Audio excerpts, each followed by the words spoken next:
I'm thrilled today to be the host to a very dear and long-term friend of mine. I welcome you, Melissa Gaglione, to this episode. Melissa comes to us with a wealth of knowledge. She's an active B2B sales account executive. She's had a lofty career. She's also had related careers. Correct me if I'm wrong, but you were once upon a time a school teacher, you were a news anchor, you've had all sorts of really cool jobs.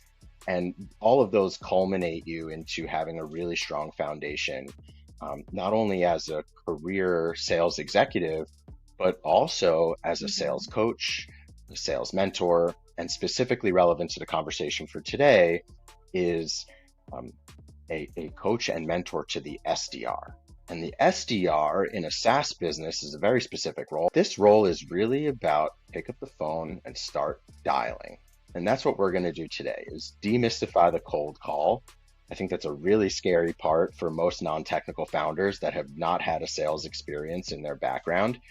And what better, because I might be rusty at this, I haven't picked up the phone and started dialing anybody in the last 15 years.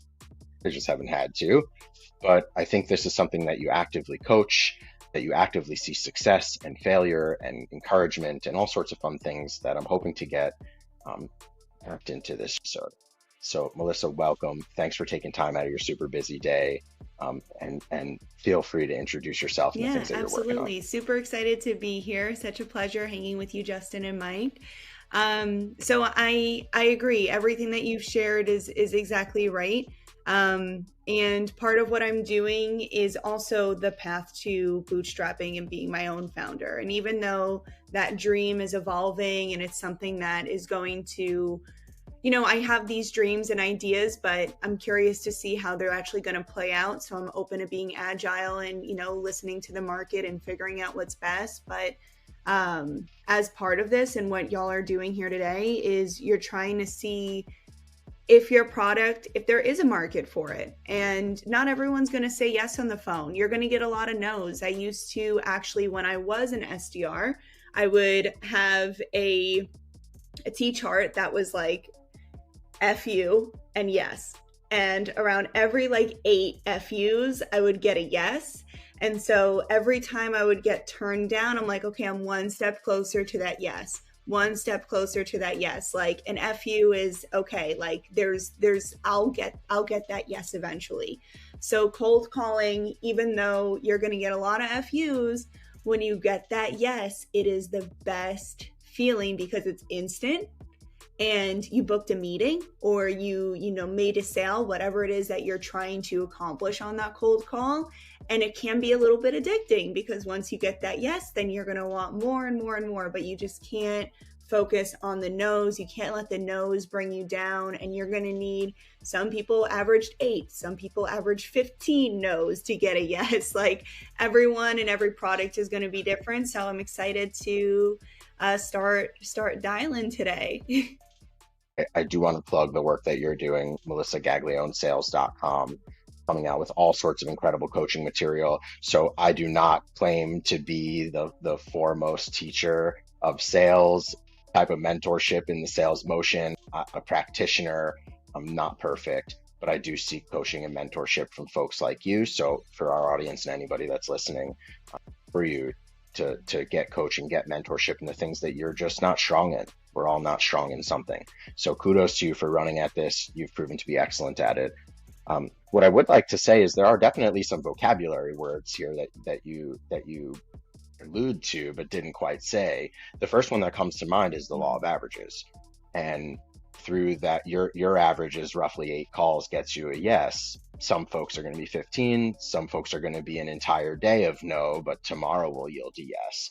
And my early sales career, when I was literally soliciting and door knocking, going business to business, industrial centers here on Long Island, getting physically thrown out of places, you call it rounding third base. So you spend the entire day, maybe 3/4 of your day, hearing no, getting stuff thrown in your face, getting told to get out. But for some reason, you're warming up your opportunity to get to yes.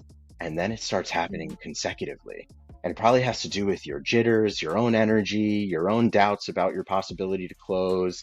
And I think the faster that a professional can round third base in their day or in their month or towards their quota, the more success compounding call after call that you're actually going to experience. So what I'd love to be able to do with you today is we're taking this absolutely from scratch. We're building this product entirely in public for folks to see and get a bit of a playbook. I haven't made a cold call in a very long time, but you can't just start by picking up the phone. I have to start with some foundation. So if you want to pull up a G sheet or like a presentation, just one slide, and we'll just kind of start typing up the plan here. And the first thing you're going to write out is your target audience. So who are we calling today? What does that look like? Are they owners? Are they C-suite? Are they individuals like myself? Who are you going to be calling today? So start thinking about the types of people that we're going to be calling today. Everyone is going to have a different target audience, and that means that they're going to be reachable in different ways, right? So a C-suite executive at Abercrombie is going to be pretty hard to get in contact with. So you might have to call them a couple times to get them to answer the phone, or you might have to identify different channels that they're leveraging, like LinkedIn or something like that. So let's write out your target audience and who you're calling. So who are you calling today, Justin? Value proposition of this is we're creating a specific service for dry cleaners or laundromats. So I'm going to be calling those people, right? So are you looking at a specific location? Are you looking in just your area? Because you're planning on seeing these people, like get a little bit more specific. I think for now, just because we have a high concentration of these, like a large saturation of these types of businesses, we're going to focus on Long Island and maybe even specifically Nassau County. Something about just being able to see someone in person too, especially when you're just starting off, it's just going to help with your credibility. Like, okay, this person's real. Like, there's so much on the internet right now, and your first few customers, I agree, if you can have some sort of relationship with them or meet them or show them things, I agree that would be stronger.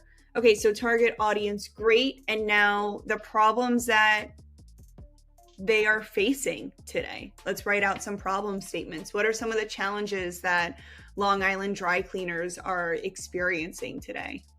Yeah, so I'm not absolutely intimate with these businesses. I'm just by osmosis and as a customer of these businesses seeing some problems. The first one of which is simple notification that my stuff is ready. So that'll be my first problem statement, is simple notification solution that my drop off order is ready for pickup. So one of the things, go ahead, Mike. This is sort of the customer problem. I think that from the business perspective, it's that they're not getting paid until it's picked up. So they're sitting on unpicked up, because this may not necessarily, it'll appeal to the owner in the sense that your customers may be asking for this, but they may not. But I think from the financial perspective, the owner is basically sitting on accounts receivables that they can't claim until the order's picked up. And they already did the work of cleaning it. So we'll just do accounts receivables are hanging on racks. And every day that they don't get picked up is cash that's not flowing into the business. It's essentially free storage. Exactly. They spent the money already on the cleaning. So now they're sort of bearing the overhead of it. Yeah, so like that's an interesting problem for the owner, and there's probably a industry cultural nuance. Like, how come they don't take cash up front? It's cash on drop off. I was a little confused by that. I think it could be that, I don't know, maybe it's a cultural thing that just because it's ubiquitous too. I found this everywhere, that none of them a simple solution could be to be the place that takes cash up front, but they may not want to deal with the friction. Maybe there's a reason, and that's something we should ask too. Like people want to inspect their laundry to make sure it was actually cleaned, or maybe there's something like if something goes wrong with the laundry, like if they're like, actually, I destroyed your jacket, like, like they don't want to have to refund money. So that's sort of the thought around it. What else? So other than people not coming to pick up their things, prepaying, what other challenges would a CEO or, a owner of a Long Island, Nassau County dry cleaners experience? Another glaring one that I see is, a little storytelling here is that post-COVID, lots of folks that are leveraging dry cleaners are not going back to the office. So the need to dry clean your clothing has dwindled a little bit. However, these businesses offer tangential services, related services, things like tailoring, things like pick up, drop off laundry, fold and wash, all sorts of things that like they're capable of offering without remodeling their business. And most of them actually do offer these things. The problem is that their customers are not keeping these facilities top of mind. So the next problem statement that I see is owners are unable to reach out to existing customers and notify them in some way, whether it's promotional, whether it's incentivizing, like some way of getting a customer to walk back through the door. And this is not necessarily about drumming up new customers. Most of these businesses have like a radius. They don't pull customers in from 30 miles around. Here on Long Island, there's one in every shopping center. Like you have a 3-mile radius and like a small nook of a community that you're able to service. So this isn't really about generating net new customers. It's about seeing old faces again. And these businesses happen to be like pillars of communities. Like I have a direct relationship with my dry cleaner. He knows my first and last name. He knows what car I drive. He knows I have a family. Like, they take a vested interest because they're dealing with your personals. So to me, the next problem is, and something I wish that my dry cleaner would do for me, is incentivize me to walk through the door, which of course solves an interesting problem for these businesses that are struggling, which is I need new, consistent, reinvigorated cash flow. The other side of this, though, is right. These products exist for that specifically, right? Square does this. Postscript can do this. I think what we kind of noticed in like our some of our Google search, like looking for CRMs or marketing tools for laundry or laundromats, there's like zero search volume, and it's a largely non-technical customer. So they're not going to know, like we already know about Square, they're not really willing to change their point of sale. Most of them are using like a local credit card processor companies, like a reseller type deal with a handshake type situation. So I think that it's very heavy on the in-person, and they're not necessarily just hanging out on Google or on Instagram getting fed ads for SaaS tech products that, so I think that while the product exists already that could kind of help them do this, they're not really learning about it in any way. So I think it's a unique proposition. It's a unique proposition for us in the startup school as a way to validate, not just validate a product, but like look at markets. Is there can be competitors, but if those competitors are focused on channels that are never going to reach these people, they're likely not going to get picked up. Specifically, I think laundromats is a good one. I think auto mechanics is another great sector for this type of thing, where like I don't get a notification that that's done, and we talked about that in the last episode, and it's a largely non-technical user. They're just not out looking for these tools. It's intimidating for them to learn how Square is working, how Shop's working, how all these different tools are working. And especially because it's not primarily marketed to them. It's not saying laundromat owners, easy to use. And it's got to take over. It can definitely be a little bit scary for them to even evolve. And then maybe they look to see how expensive it is, or they have to figure out how to use it. And now they have to, it's scary for someone who's been in business for 20 years or however long. And now technology is evolving as well for them.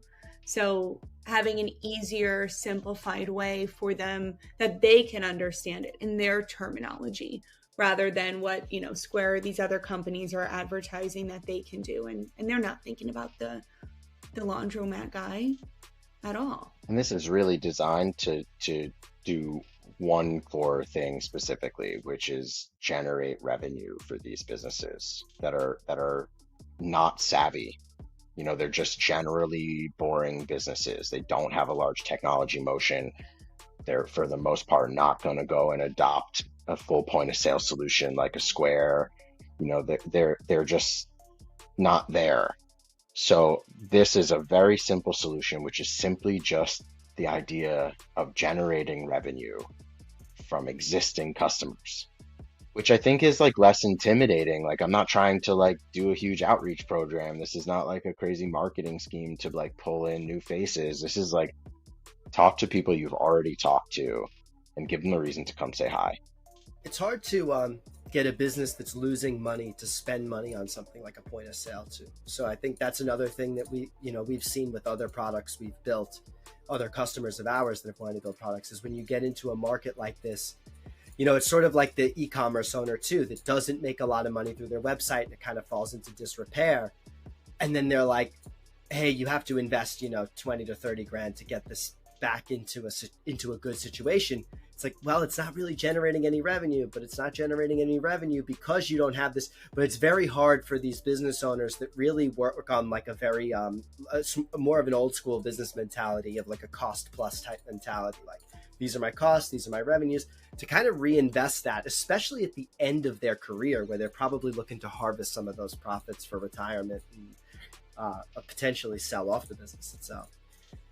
Let's do one more problem. And then what we're going to do after this, because we got to start dialing, is questions that you're going to ask that would help you identify if this laundromat is experiencing any of these problems. So one more, and then we're going to write out what are some questions that you can ask on a cold call to see if they are experiencing any one of these problems or each problem individually. So we have a simple notification solution to kind of move product off the shelves a little bit faster. We have existing customer notification, incentivize the return and re-engagement of customers. Mike, what do you think our third problem is that we can solve? Convenience. I think that's for sure. It's a lot more convenient for your customers in general. The experience feels more modern. That could be another big thing. When I got a ticket at my laundromat and I had to put it in my coat pocket, I remember thinking, what coat did I wear when I dropped that off? Because I couldn't remember where I put it. Like, these are kind of things that maybe the business owner almost doesn't realize, but like you could kind of highlight for them, I think, on the call in some way. I was also worried, like, what if he was delayed on it? And I wondered like how they know to call people back. Like, I was thinking, would I get a phone call if they didn't finish it on time? Or did I just have to keep showing up? And he would say, hey, it's not ready, come back tomorrow. Like, I kept thinking that, like, do I just show up to this place and it's fine? Like, and I think maybe they don't know about it. So these might be problems you want to highlight that, maybe a newer customer would expect from a modern business is, hey, I want to know that it's ready. And I need you to tell me for sure that it's ready before I make the trip. Let's write up a question for each one of these. And then, what question can we ask on a cold call that isn't intimidating, that is very easy for them to say like, yeah, oh no, like, very straightforward for them. So they're not overthinking, but they start to kind of sell themselves on you coming in. I don't want to do something that's like an intimidating question, but like, is it safe to say that you're sitting on a large amount of inventory that you wish customers would come pick up? I like that you started. Is it safe to say? I think you're right. So after we ask how much, if they're sitting on a large amount of inventory and they say yes, on average, we see laundromats of your size, 20,000 in inventory. Are you north or south of that? Or if you were to quantify how much inventory you're sitting on, how much do you think that costs? And at this point, they might be thinking that you're going to buy up their inventory. So we have to, after they now quantify or, agree that, okay, yes, we're sitting on a large amount of inventory. Yes, it costs a significant amount of money, especially to laundromat owners. Now we can start to, reason why we're calling and why we're asking these questions and go into what it is that you're trying to do here. I think being and what you guys are doing, being very straightforward, I'm Long Island born, these are your neighbors that you're calling. Let's gain a little bit of trust there. I'm Long Island born, personally trying to build a solution that helps laundromats move inventory. So what do you guys think so far of the script? The script looks good to me, in my opinion, but how do you want to start to transition into the ask, which is that you want to meet these people face to face, you want to understand their problems in more detail, and then start brainstorming solutions of what you're planning on building and launching? I was thinking almost like, hey, would you be interested in a solution that helps you move this inventory faster? Would you be interested in taking a look at it, or seeing it, or hearing about it, or not sure how exactly to go about that part? You're just out here trying to help, and you're not trying to sell them anything today or tomorrow or next week. You're just trying to help them get rid of this 20K in inventory that they have.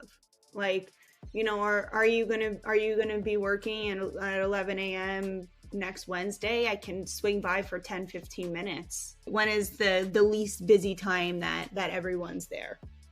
That's a call that can be done in 2 minutes. You're not taking up much of their time.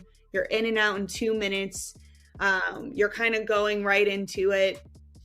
You can ask for their time. Would you be opposed to taking a meeting with me in the next 2 weeks? I can also leave it a little bit open-ended because I know that these people are in their business all the time. I'd love to show you next week when I'm in your local area. Is it cool if I stop by?